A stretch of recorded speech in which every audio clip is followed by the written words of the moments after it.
The Anderson family had built Meditech solutions from nothing, or at least that's what my Uncle Robert loved to tell everyone at every company event.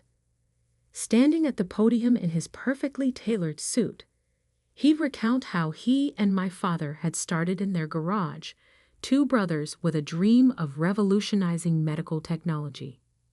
What he never mentioned was that it was my father, James Anderson, who had been the true innovator, the genius behind the patents that built our empire. And he certainly never mentioned how he'd maneuvered to take control after my father's accident 10 years ago. I'm David Anderson, and this is the story of how I spent 5 years secretly reclaiming my father's legacy, one patent at a time. David, are you even listening? Uncle Robert's voice cut through my thoughts. We were sitting in his corner office, 42 floors above Seattle's bustling tech district. These quarterly reports are unacceptable. R&D costs are through the roof, and we have nothing to show for it. I adjusted my glasses, a gesture that always made him think I was nervous. We're making progress, Uncle Robert. The new neural interface project is a waste of resources, he cut in, tossing the report onto his mahogany desk. The board meeting is next week. I need results, not promises. Or maybe it's time to admit that unlike your father, you didn't inherit the innovation gene. I bit back my response. If he only knew that the neural interface project was already complete, its patents quietly filed under my private holding company, just like the last 3 failed projects he killed. Perhaps you're right, I said, playing my part. Maybe I should focus on something smaller. He leaned back, satisfaction crossing his face. I've been saying that for years. You're not your father, David. The sooner you accept that, the better. I gathered my papers and stood to leave. Through the floor-to-ceiling windows, I could see our company logo glowing against the Seattle skyline. Meditech Solutions, innovating tomorrow's healthcare. Oh, and David? Uncle Robert called as I reached the door. Clean yourself up before the board meeting. That shabby professor look might have worked in R&D, but you're presenting to the board now. Try to look like an Anderson for once. I nodded and left, walking past the portrait of my father that hung in the corridor. James Anderson smiled down at me, frozen in time before the accident that had left him in a coma. Before Uncle Robert had used a crisis to seize control, forcing my mother to sell her shares for a fraction of their worth. I was 17 then, too young to stop it, but not too young to start planning. My office was 20 floors down, smaller, darker, and cluttered with the organized chaos of actual research. Sarah, my assistant, and the only person who knew the truth, was waiting with a stack of documents. He fell for it, she asked, closing the door. I smiled, loosening my intentionally crooked tie. Completely. Has Marcus confirmed the patent office's decision? She handed me a sealed envelope. Came through this morning. All 7 patents approved, backdated to your original filings. The neural interface, the bioelectric mesh, everything. Your uncle has no idea they even exist. And the ownership structure. Triple blind holding companies, just like the others. Even if they trace them, they'll never get through all the layers. She paused, watching me review the documents. David, are you sure about this? Once you reveal everything at the board meeting. I touched the photograph on my desk, my father and me in his lab, both of us grinning over some shared discovery. He tried to erase my father from his own company, Sarah. Used a family tragedy to steal everything we built. And now, he has the nerve to tell me I'm not good enough to be an Anderson? While you've secretly developed more groundbreaking patents in 5 years than the company has in the last 10, she finished. I know. Be careful. Men like your uncle don't lose gracefully. I locked the patents in my safe and turned to my computer, checking the special email account I used to communicate with my father's old friend, Judge William Morrison. The reply I'd been waiting for had finally arrived. Medical proxy transfer approved. You now have full legal authority regarding your father's care. Another piece falling into place. Uncle Robert had arranged for my father's care at a private facility, maintaining control over both his medical decisions and his remaining patents. He'd never expected me to spend years building relationships with the hospital board, documenting every neglectful decision, every missed treatment opportunity. Sarah was still watching me, concern evident in her expression. What are you telling me? The doctors say there's a new treatment, experimental, using technology based on Dad's original research. Research that Uncle Robert buried because it wasn't immediately profitable. I met her gaze. There's a chance it could help him wake up. My God, she whispered. Does your uncle know? He will. At the board meeting, along with everything else. I turned back to the photograph. 10 years ago, he thought he'd won everything. The company, the patents, the Anderson legacy. He thought I was just a scared teenager who'd accept whatever scraps he offered. But you were already planning this, Sarah said softly. Even then. I nodded, remembering that first night after the accident, when I'd found my father's hidden lab notebooks, when I'd discovered the truth about Uncle Robert's involvement in the equipment failure that had put my father in a coma. A scared teenager who spent the next decade becoming exactly what he wanted. The quiet, ineffective nephew who couldn't live up to his father's genius. The perfect cover for building something right under his nose. My phone buzzed. A message from Uncle Robert's secretary. Mr. Anderson requests your preliminary presentation materials by 5 p.m. I smiled, thinking of the presentation I'd actually prepared. Not the watered-down failure he was expecting, but a comprehensive revelation of every patent I'd secretly developed, every innovation he'd dismissed as impossible, every piece of evidence proving that I wasn't just my father's son, I was his revenge.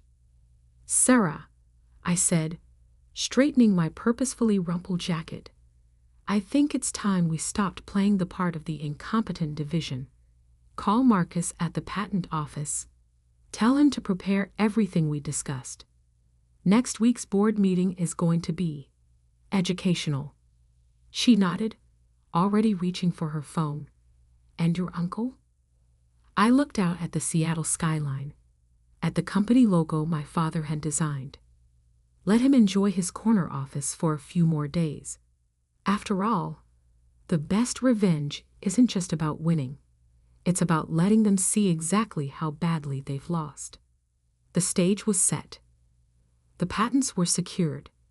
And in 7 days, Uncle Robert would learn that the nephew he dismissed as a failure had been building an arsenal of innovations that would reshape not just the company, but the entire medical technology industry, all while playing the role of the disappointment he created. Sometimes the greatest power lies not in fighting back, but in letting them think they've already won.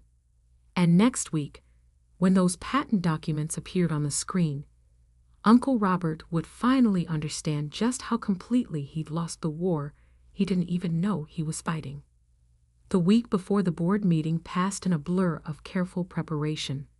Uncle Robert, confident in his control, had no idea that every dismissive comment, every condescending gesture, was being meticulously documented.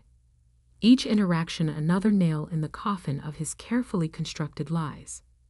Your presentation materials are a joke, he declared, tossing my intentionally flawed preliminary report across his desk. Basic research any first-year intern could produce. Is this really the best you can do?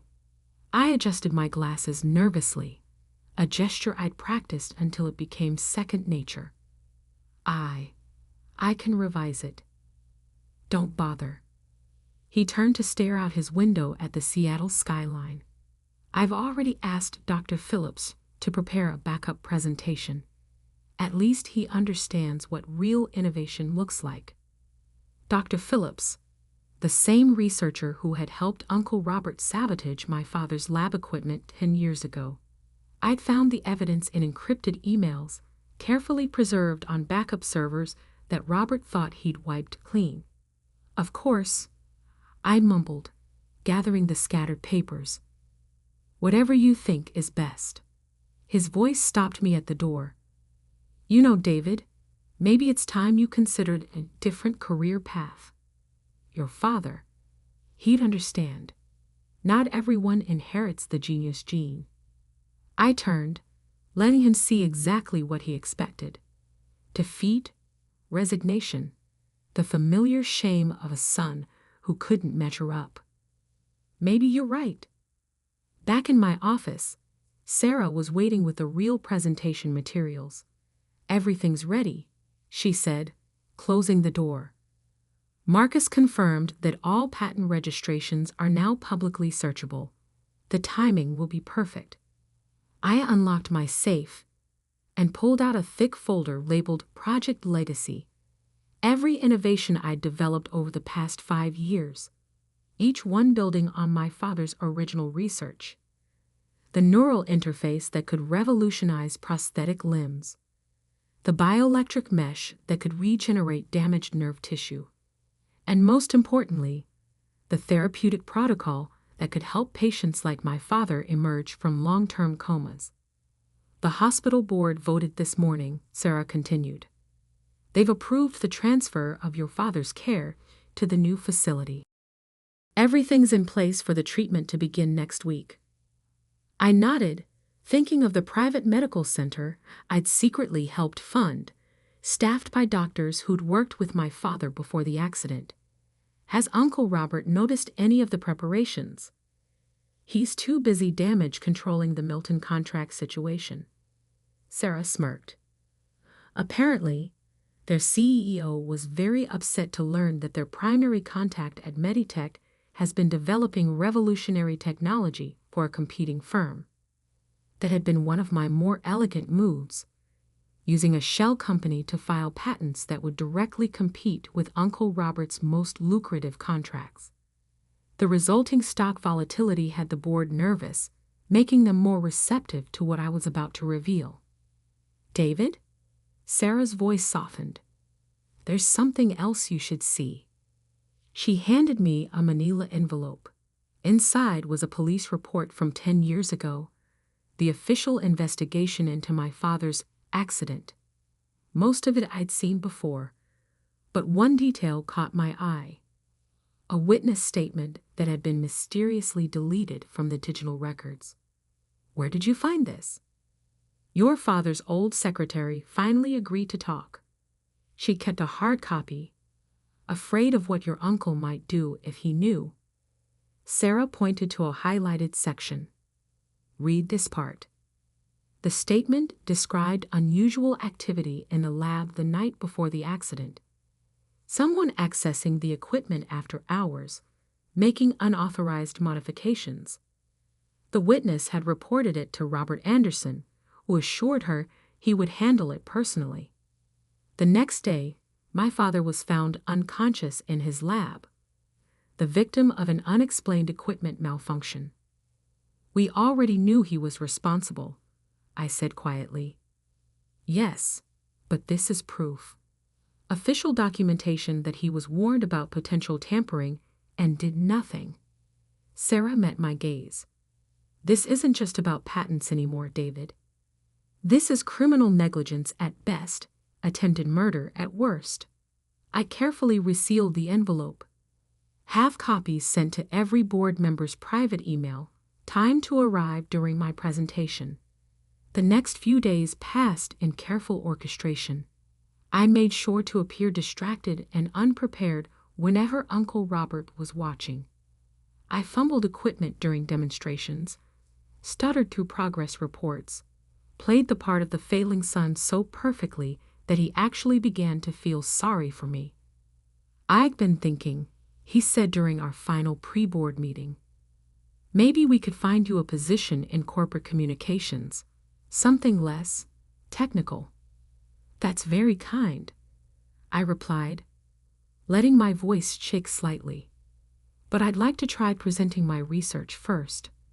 One last time." He sighed paternally. "If you insist, just try not to embarrass yourself too badly, for your father's sake." The morning of the board meeting, I arrived early to find Sarah already in my office, practically vibrating with nervous energy. "Marcus called," she reported. "The patent office just published everything. Full documentation, complete ownership trails, all of it." She paused. "There's no going back after this." I walked to my window, looking down at the city awakening below. Somewhere out there, in a private medical facility, my father lay waiting for the treatment that could bring him back to us. The treatment his own brother had dismissed as impossible. "Did you know," I said quietly, "that the night before the accident, Dad told me he was planning to remove Uncle Robert from the company. He discovered financial irregularities, unauthorized testing, ethical violations. He was going to present it all at the next board meeting." Sarah's eyes widened. "Just like you're doing today. History repeats itself." I turned back to my desk, beginning to gather the real presentation materials.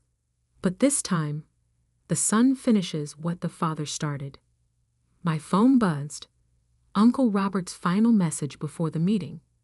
"Try not to waste too much of the board's time.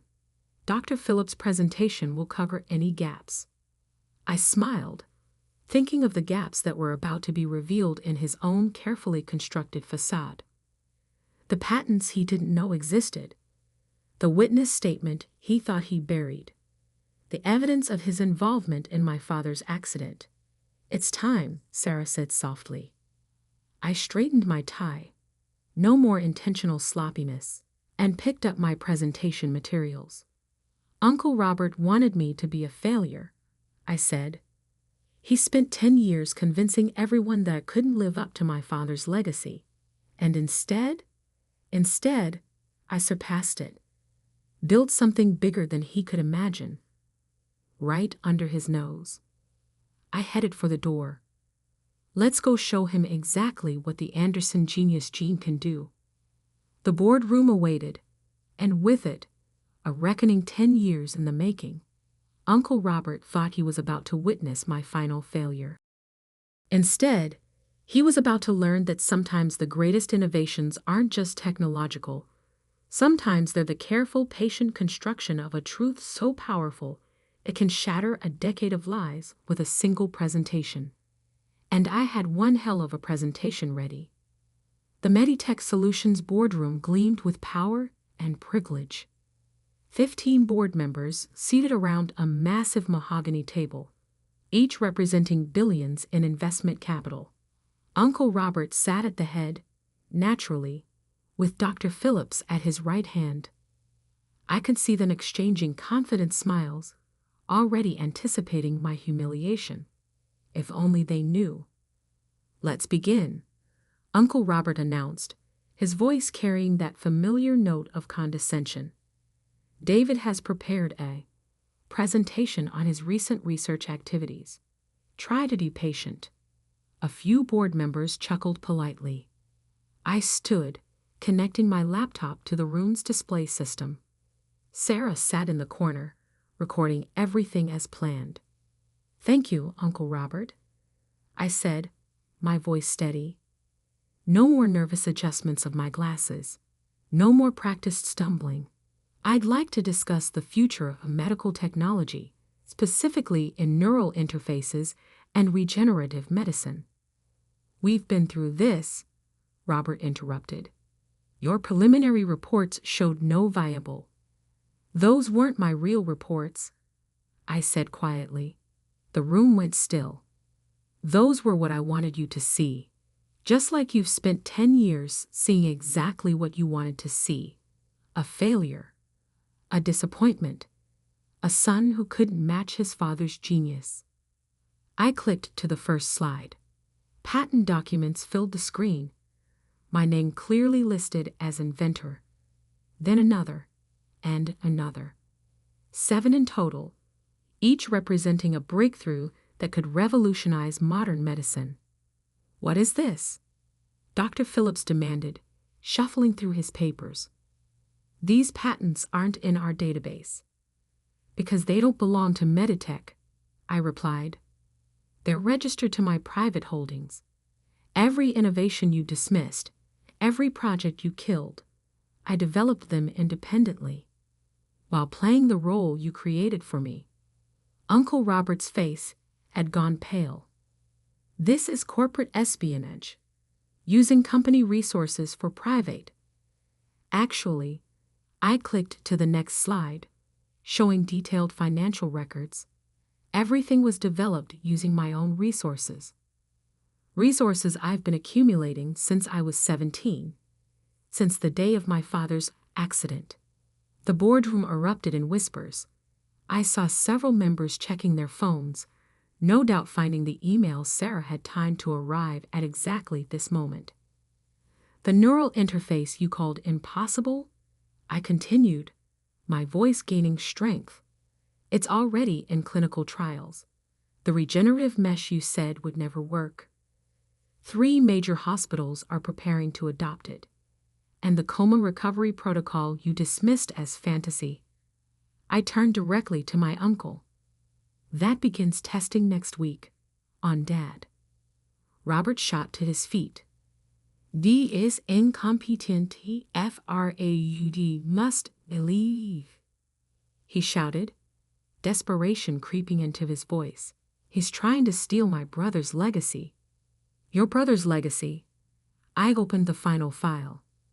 Let's talk about that legacy, Uncle Robert. Let's talk about what really happened in Dad's lab 10 years ago. The police report appeared on screen, the witness statement highlighted. Then the encrypted emails between Robert and Dr. Phillips discussing equipment modifications. Financial records showing money transferred to offshore accounts the day before the accident. You see, I addressed the board directly. My father was planning to remove his brother from the company. He discovered ethical violations, unauthorized testing, financial fraud. He was going to present it all at the next board meeting. I paused, letting the parallel sink in. Sound familiar? Dr. Phillips suddenly stood, heading for the door, but 2 security guards, ones I'd personally hired, blocked his exit. 10 years ago, you thought you'd won everything, I told my uncle, who had collapsed back into his chair. The company, the patents, the Anderson legacy. You thought you destroyed one brother and controlled the other. You don't understand, he whispered. I built this company too. I deserved to nearly kill your brother, to steal his son's inheritance, to bury innovations that could help millions, just because they weren't immediately profitable. I shook my head. No, Uncle Robert, you deserved exactly what you're about to get. On cue, the boardroom doors opened. 2 police detectives entered, followed by my father's old secretary, the witness whose statement had been buried a decade ago.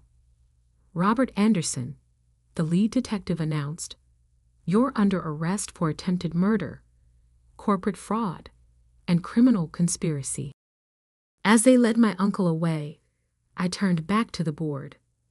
Ladies and gentlemen, you'll find complete documentation of everything I've presented today in your secure emails, along with my proposal for restructuring Meditech's leadership and implementing these new technologies. One by one they nodded. They were business people, after all. They knew a winning proposition when they saw one. The next few hours passed in a blur of signatures, handshakes, and congratulations. By sunset, I stood in my father's old office, my office now, watching the city lights come alive below. Sarah found me there, holding a fresh stack of papers. The hospital called. They're ready to begin your father's treatment whenever you give the word. I touched the photograph on the desk. Dad and me in his lab, both of us grinning. Schedule it for tomorrow. It's time to bring him home. The media's going crazy, she added.